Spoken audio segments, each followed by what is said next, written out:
Bonjour et bienvenue sur le podcast One Thing in a French Day. Aujourd'hui, lundi 19 août 2024, cet épisode, le numéro 2404, s'intitule « Les JO depuis l'Italie ». J'espère que vous allez bien et que vous êtes de bonne humeur. Je m'appelle Laetitia, je suis française, j'habite près de Paris et je vous raconte au travers de ce podcast un petit bout de ma journée.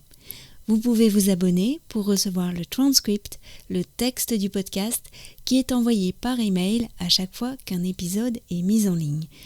Vous pouvez vous abonner et découvrir tous les avantages parfois insoupçonnés qu'il y a à recevoir le transcript sur onethinginafrenchday.com.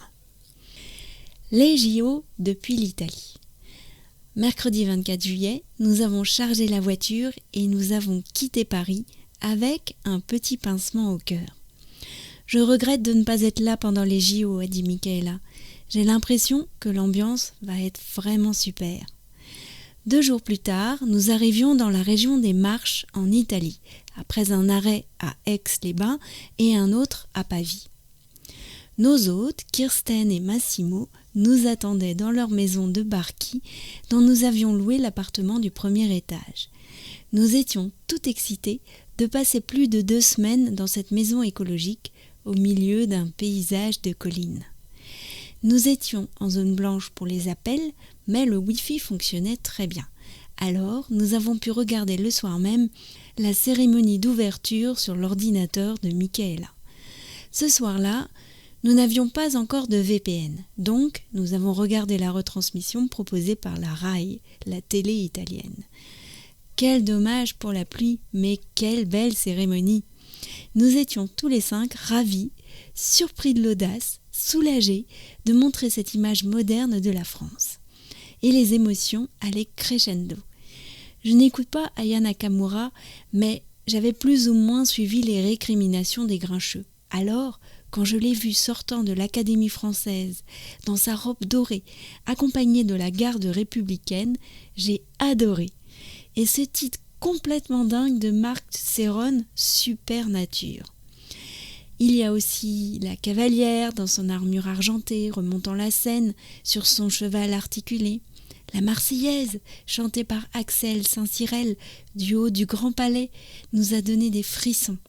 Et Céline Dion et tous les autres et le discours de Tony Estanguet. Nous étions sous un choc joyeux. Les jours suivants, nous avons commencé à suivre les épreuves des JO, mais aussi à découvrir la région.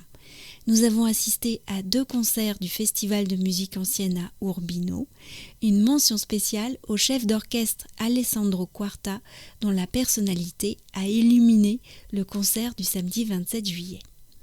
Nous sommes aussi beaucoup allés à la plage pendant ces vacances. Les Marches, ce n'est pas la foule des Pouilles. Quel plaisir de se baigner tranquillement, de pouvoir mettre sa serviette à 10 mètres de celle des voisins les plus proches.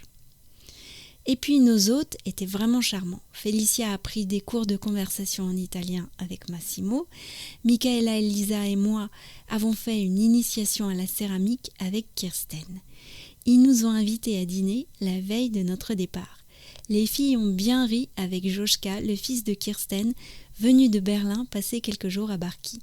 Ce soir-là, Massimo, qui est un auteur de microfables de 111 mots, nous a lu sa dernière fable sur l'intelligence artificielle. On a bien ri.